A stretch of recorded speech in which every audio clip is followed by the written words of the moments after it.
Hello friends, स्वागत है आपका आपके अपने लीगल चैनल सोच पर प्रहार में। मैं हूं एडवोकेट सनी शर्मा। और दोस्तों, आज का ये वीडियो बहुत ही इंपॉर्टेंट होने वाला है। बिल्कुल लीक से हटकर कुछ चीजें मैं आपको बताने वाला हूं और उम्मीद करता हूं कि आप इस वीडियो को आखिर तक नहीं छोड़ेंगे, क्योंकि दोस्तों इस वीडियो में मैं जो बताऊंगा आपको वो आपके बहुत काम आएगा और उस तरफ कभी आपका ध्यान गया भी नहीं है। हमेशा आप सब लोगों के यही कमेंट आते हैं कि महिलाएं चाहे कुछ भी कर लें, उनके खिलाफ कुछ नहीं होता। लेकिन एक्चुअल में कानून क्या कहता है? क्या कानून ये कहता है कि अपराध के लिए पुरुषों को ही सजा दी जाएगी? कानून में जेंडर का उल्लेख नहीं है। अधिकतर जगह पर जो सजा है वो महिला हो या पुरुष, अगर दोनों में से कोई भी अपराध कारित करता है तो उसके लिए सजा का सेम प्रावधान है।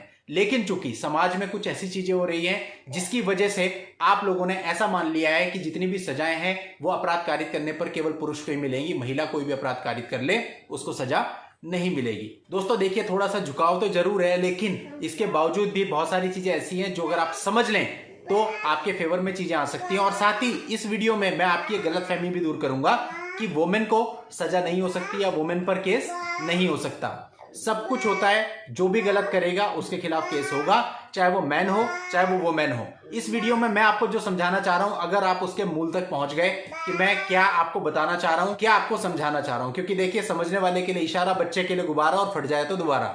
ध्यान रखिए। और दोस्तों, आगे बढ़ने से पहले आपसे कहना चाहूंगा कि यदि आपने अभी तक भी चैनल को सब्सक्राइब नहीं किया है तो चैनल को सब्सक्राइब करके नोटिफिकेशन बेल पर जरूर क्लिक कर दें, क्योंकि इस प्रकार की जानकारियां मैं आप लोगों के लिए निरंतर लाता रहता हूं। दोस्तों, काफी समय पहले 8-10 महीने पहले मैंने एक वीडियो बनाई थी सेक्शन 377 आईपीसी पर।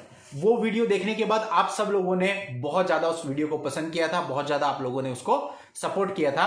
और आप लोगों की हेल्प के लिए उस वीडियो का लिंक इस वीडियो के एंड में, एंड स्क्रीन में भी मैं दे दूंगा। जिन लोगों ने अभी तक वो वीडियो नहीं देखी वो लोग भी उस वीडियो को देख लेना, क्योंकि धारा 377 और पॉक्सो एक्ट, ये दो ऐसे एक्ट हैं जिनका गलत मिसयूज आज के समय पे ज्यादा किया जा रहा है। हालांकि ये बहुत ही अच्छे उद्देश्य के लिए बनाए गए थे, लेकिन दोस्तों अब चीजें, समाज जैसे जैसे बदल रहा है, चीजें भी बदल रही है, तो दूसरे से बदला लेने के लिए इन धाराओं का अधिकतर प्रयोग किया जाता है। और दोस्तों ये सब किसी के भी साथ हो सकता है, आपके खुद के परिवार में भी हो सकता है। तो इसलिए ये सारी वीडियो, ये सारी जानकारियां आपके लिए बहुत इंपॉर्टेंट है। उस वीडियो में भी मैंने आपको बताया था कि 377 आप कहते हो मेरी पत्नी ने मुझ पे लगा दिया, लेकिन दोस्तों वहां पे मैंने इस अपराध की डेफिनेशन भी आप लोगों को दिखाई थी स्क्रीन पे।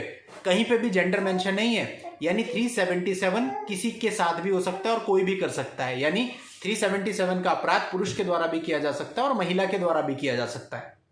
सुनने में अटपटा लगता है, लेकिन सत्य यही है। बट हम सोचते हैं ऐसा हो ही नहीं सकता, इसलिए हम उस ओर जाते ही नहीं, लेकिन कानून यही है।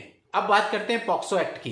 पॉक्सो एक्ट में भी हम जनरली ये सोचते हैं कि किसी आदमी के द्वारा, यानी किसी पुरुष के द्वारा बच्चों के साथ गलत कार्य किया जाएगा तो पॉक्सो लगेगा। यहां भी मैं आपको क्लियर कर दूं, किसी महिला पर भी पॉक्सो एक्ट लग सकता है। यानी कोई महिला भी छोटे बच्चे के साथ गलत कर सकती है, गलत सेक्सुअल एक्ट कर सकती है, सेक्सुअल असॉल्ट कर सकती है।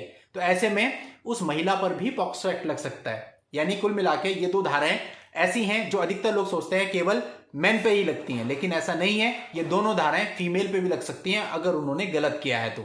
अब अपनी बात के सपोर्ट के लिए आपको एक मामला भी बता देता हूं, जहां पर एक महिला पर 377 भी लगी और इसके साथ साथ पॉक्सो एक्ट भी लगी।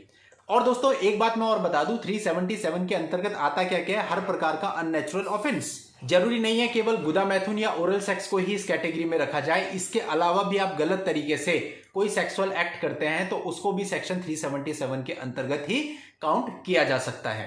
तो इस दृष्टिकोण से यदि किसी महिला ने भी इस तरह की गलत चीज करी है तो उस पर भी 377 बन सकता है, किसी पुरुष ने किया है तो उस पर भी बन सकता है। इसी प्रकार से बच्चे के साथ छेड़छाड़ किसी महिला द्वारा भी की जा सकती है, किसी पुरुष के द्वारा भी की जा सकती है, तो दोनों पर ही पॉक्सो एक्ट लग सकता है। तो दोस्तों ये जो मामला मैं आपको बताने जा रहा हूं, यहां पर एक छोटा बच्चा था और उसकी मां के द्वारा एक महिला पर कंप्लेंट कराई गई थी कि वो उसके घर आती थी और उसके बच्चे के साथ गलत हरकतें करती थी, बच्चे के क्लोज आने की कोशिश करती थी। और ऐसा वो तब करती थी जब वो बच्चा अपने पापा के साथ रह रहा था, यानी उस लेडी से उसका पति अलग रह रहा था और पति के पास बच्चा रह रहा था, तो वो वहां पर आती थी और बच्चे के क्लोज आने की कोशिश करती थी। और साथ ही उसने ये भी एलिगेशन लगाया कि वो जो लेडी थी उसका उसके पति के साथ भी संबंध था।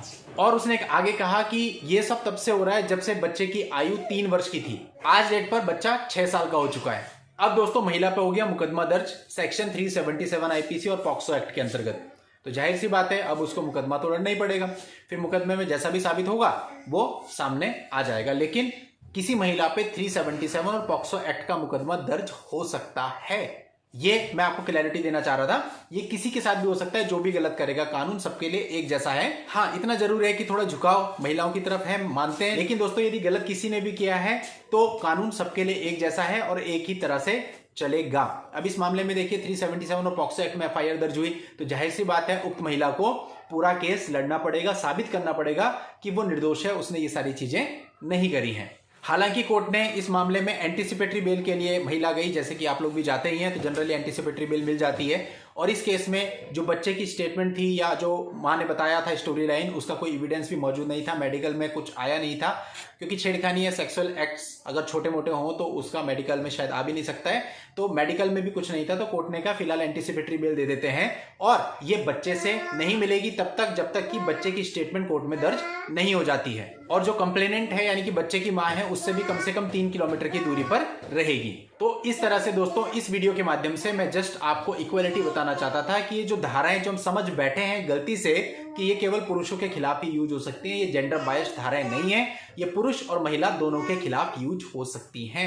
आप लोगों की हेल्प के लिए इस आर्टिकल का लिंक आपको इस वीडियो के नीचे डिस्क्रिप्शन में मिल जाएगा, वहां जाकर के आप इसको पूरा पढ़ सकते हैं, पूरी जानकारी ले सकते हैं। नेक्स्ट वीडियो में नई लीगल जानकारी के साथ मैं आपसे फिर मिलता हूं, तब तक के लिए goodbye and thank you for watching, take care.